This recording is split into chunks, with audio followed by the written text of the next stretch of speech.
o Datena tem afirmado que dessa vez a candidatura dele é para valer, que ele está mesmo disposto a se candidatar no próximo pleito. Diante do medo de ter o Datena como adversário na urna, o Bolsonaro se movimentou rapidamente, dando sinais de que queria o Datena como vice. Depois disso, o Datena fez aquilo que todo pré-candidato faz a essa altura do campeonato, admitiu ser candidato a presidente mesmo, até para garantir o seu espaço.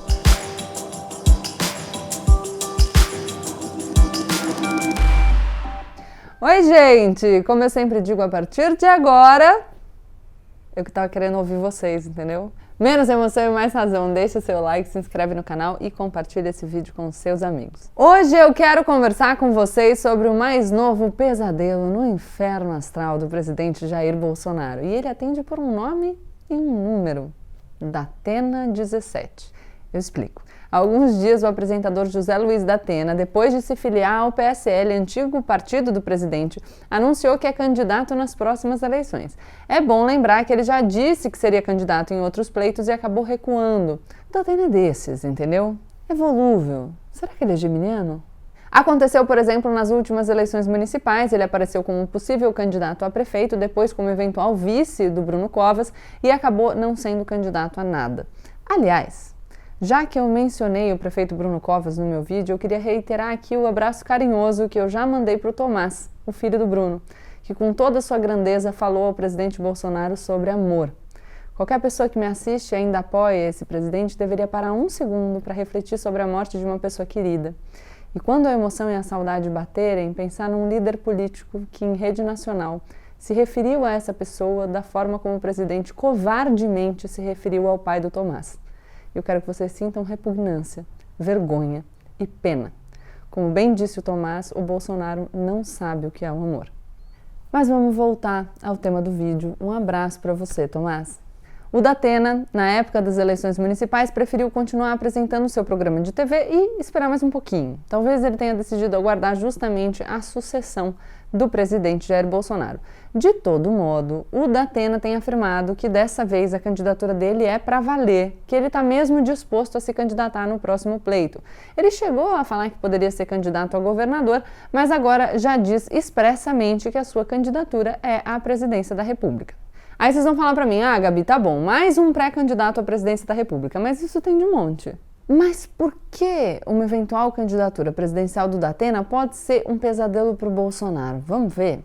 Porque o Datena tende a tirar votos exatamente dele, do Bolsonaro. Ele tende a crescer comendo a base eleitoral do próprio Bolsonaro. Mesmo que a sua candidatura não seja competitiva o suficiente para garantir uma eleição, e isso só a vida vai dizer, ela pode ter musculatura suficiente para tirar o capitão do segundo turno. Eu quero que vocês acompanhem aqui o meu raciocínio. Todo mundo, ou a maioria das pessoas que assiste aqui o meu canal, se surpreende com o fato do presidente, depois de tudo que aconteceu, ainda ter por volta de 25% das intenções de voto. Considerando o papel de melhor amigo do vírus que ele cumpriu na pandemia, o desemprego enorme, a volta da fome, os escândalos de corrupção que se avolumam, os trabalhos da CPI, que são uma vitrine enorme, diária, cheia de luzes da incompetência e de indícios de malfeitos do governo, enfim, considerando tudo isso, a gente precisa concordar que o presidente tem uma resiliência impressionante mesmo. Manter por volta de 1/4 do apoio do eleitorado a essa altura do campeonato é um feito terrível e assustador, mas enfim, o mundo é o que ele é um feito e não é um feito pequeno. Parte disso se explica pelo fato do bolsonarismo ser uma corrente consolidada na política brasileira. Gostemos ou não disso, eles são um grupo convicto que se organiza em torno de um certo número de ideias. Um grupo que é representativo da opinião de um setor numericamente relevante da sociedade. Aliás, a gente precisa ter essa consciência, tá? Seja qual for o resultado em 2022, essa galera vai continuar existindo, se posicionando e atuando. E a gente não pode fazer como fez no passado, que é fingir que isso não existe e, de repente, tomar uma chapuletada no meio da fuça. Ou seja, parte do apoio que o presidente mantém, apesar de tudo, é formado por um número relevante de apoiadores convictos. Mas esse setor, que eu vou chamar de militante, é muito menor que os 25%.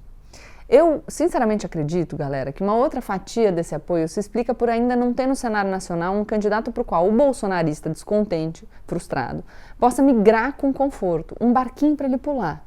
Pensem comigo aqui, um bolsonarista descontente, está se sentindo traído pelo Bolsonaro, decepcionado, desanimado.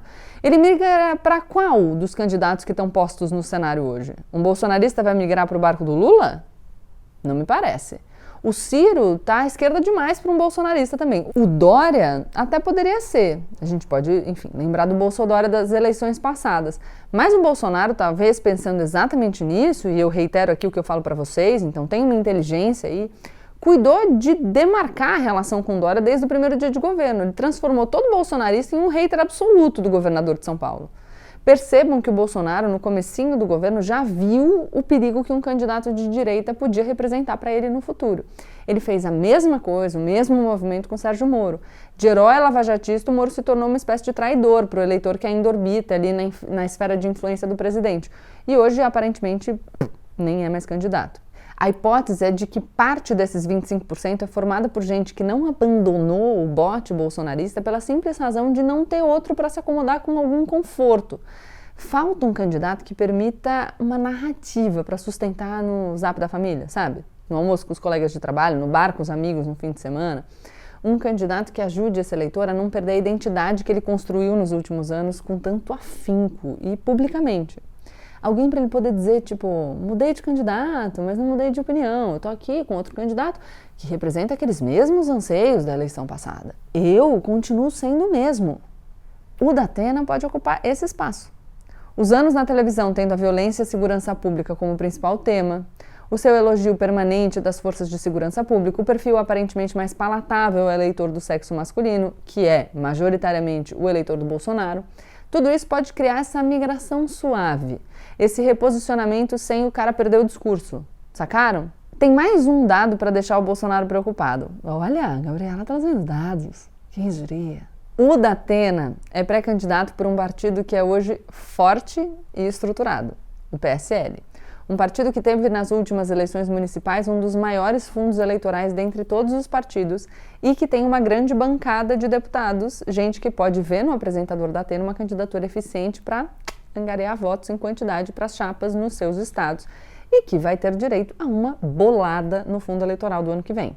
Mais uma coisa que talvez as pessoas não valorizem tanto, mas que tem o seu papel, se a candidatura se viabilizar, o Datena vai ter o mesmo número que foi do Bolsonaro na eleição passada, 17. Claro, isso é mais simbólico do que qualquer outra coisa, mas se tem uma coisa que a política recente ensina é que os símbolos não devem ser desprezados. Na psicologia geral de quem se interessa por política, a manutenção do 17 acentua esse sentimento de continuidade. Aquele traço que vai permitir ao sujeito dizer, eu estou no mesmo lugar, defendendo as mesmas coisas. Quem mudou foi o Bolsonaro. O incoerente é ele, não sou eu. Essa possibilidade de trocar um candidato que se transformou em algo vexatório e desmoralizante, sem precisar dizer que errou, é uma delícia, não é? Porque as pessoas não gostam de estar erradas, elas querem estar certas. E por isso que eu insisto aqui com vocês que se a gente quiser trazer uma galera aqui pro nosso lado, a gente tem que parar. Embora às vezes seja mais forte que a gente, eu sei, mas de dizer eu avisei. Porque aí não ajuda, que você só reforça a crença da outra pessoa e ela fica do lado de lá. E como a gente está falando em eleição, a gente precisa de voto. Então, precisa trazer uma galera para o nosso lado. Diante do medo de ter o Datena como adversário na urna, o Bolsonaro se movimentou rapidamente, dando sinais de que queria o Datena como vice. Nesse movimento, ele poderia, de uma vez só, eliminar um adversário perigoso e ter a força do PSL ali do lado dele. Mas faltou combinar com quem? Com os adversários. Parece que a coisa não avançou. Qualquer candidato competitivo tem que pensar duas vezes antes de aceitar ser vice do Bolsonaro. Primeiro, porque o presidente está em queda nas pesquisas e vê a sua rejeição crescer a cada dia. Segundo, porque está todo mundo vendo como o Bolsonaro trata o vice, né? O general Mourão. Ser vice do Bolsonaro não é garantia de poder e influência para ninguém, pelo contrário. Trabalhar com o Bolsonaro é abrir a possibilidade de ser ridicularizado publicamente e criar grandes chances de você ser traído, porque o que ele mais faz é trair aliado e deixar a gente pelo caminho. Além disso, aceitar ser vice do Bolsonaro significa inscrever o seu nome em todo o caos desses anos terríveis que a gente tem vivido até aqui. E também significa dizer, eu quero prolongar isso por mais 4 anos. Não acho nada fácil. Jogando um balde de água fria na ideia do Bolsonaro de tê-lo como vice, o Datena fez juras de amizade e parceria com o Ciro Gomes. Disse que uma chapa dos dois faria todo sentido, que eles têm ideias parecidas, que há afinidades importantes e tudo mais. Foi mais longe e afirmou uma outra coisa que em política conta bastante. Diz que qualquer um dos dois poderia encabeçar a chapa. Para o Datena, um bom método para definir, entre ele e o Ciro, quem seria candidato a presidente e quem seria candidato a vice, é ver quem está pontuando melhor nas pesquisas. O Ciro respondeu convidando o Datena para ser vice, segundo matéria publicada no jornal O Povo do Ceará. Depois disso, o Datena fez aquilo que todo pré-candidato faz a essa altura do campeonato, admitiu ser candidato a presidente mesmo, até para garantir o seu espaço. Mas respondeu de um modo totalmente diferente aos dois pretendentes. Para o Ciro, disse que se sentiu lisonjeado, mas que mantinha a condição de candidato a presidente pelo PSL, não sem dizer que, por enquanto, não sou vice-presidente de ninguém, ou por enquanto aí, né? Tem importância, parece mostrar uma disposição para conversar. Já sobre o convite do Bolsonaro, o Datena foi enfático, duríssimo. Disse que não podia se sentir lisonjeado com o convite de quem ameaça as eleições e a democracia. Eu não sei se essa cantada do Datena ao Ciro e depois do Ciro ao Datena vai dar em namoro. E menos ainda se o namoro vai terminar em casamento. Mas eu sei que eles andam se conhecendo melhor e não é de agora. Já faz algum tempo. O Ciro foi muitas vezes ao programa do Datena e os dois mostraram muita sintonia. Só em 2021, para vocês terem ideia, o Ciro foi convidado pelo menos 7 vezes ao programa do Datena. É bastante papo e bastante tempo para acostumar a audiência com os dois juntos. Galera, importante aqui. Eu não estou defendendo nenhuma candidatura. Eu só estou fazendo uma análise fria e tratando de um tema que, ao menos eu acho, foi pouco visto pelos comentaristas, pouco comentado na imprensa. Enfim, o inferno astral do capitão ganha todo dia uns graus a mais. Falando em inferno, embora não seja astral, eu vou contar para vocês uma coisa interessante que eu aprendi com o Karnal.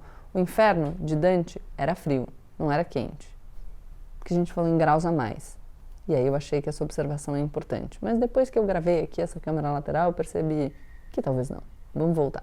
O grau a mais desses dias atende pelo nome de José Luiz Datena. Se o apresentador mantiver firme a convicção de disputar, a gente pode assistir a uma aceleração da perda de apoio do capitão. E é esse medo que explica a sua fúria contra as urnas, as eleições, o Supremo e tudo que representa a possível derrota que pode se avizinhar em outubro do ano que vem. A gente fez um vídeo aqui falando que o Bolsonaro fica mais quietinho quando não tem assunto para ele tentar desviar a atenção, né? Aí aparece Datena, volta a CPI, o TSE manda instaurar inquérito.